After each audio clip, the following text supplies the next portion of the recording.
If you don't mind, talk to us about your induction to the Hall of Fame and the feeling that you got and just that whole process, because that's just got to be something amazing. When you're an everyday player, it was never about that. It was about being looked upon as one of the best at what you do. The goal was not the Hall of Fame. The goal was to be looked upon as one of the most consistent players that the game has seen, for 19 years and winning, 13 consecutive gold gloves, I think kind of speaks for itself. Well, so much to unpack right there. So many learning lessons. With the Hall of Fame, you mentioned that it was never about that. I would be willing to bet, Ozzie, that if it was about the Hall of Fame for you, you would not be a member of the Hall of Fame. Probably right for a lot of guys.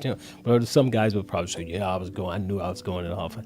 You don't know that because there are so many variables along the way. The goal was to be the very best baseball player that I could be. And you were infatuated with the process. You were infatuated with Kaizen, because I had continuous to. improvement. I had to because I didn't have size. The little things that aren't necessarily looked upon as the great things are things that I had to excel at. I had to be able to bunt. I had to be able to drive that runner in from third base with less than 2 down. I had to be able to do all of the little things. And I always tell people that if you have good sound fundamentals, you always have a reference point. The great ones were able to get back on track because they had good sound fundamentals. So a big parallel here with businesses, systems, structure, fundamentals. You can go explore other verticals within your business, but as long as your fundamentals are taken care of, then you're going to be fine. But quite often, we try going after that shiny object, or we change the strategy fully without having the base taken care of, and that's where we struggle as entrepreneurs and business owners. So make sure that your foundation is there. You know what the foundation looks like. You have the fundamentals locked in. That way you can continuously search out other verticals within your business.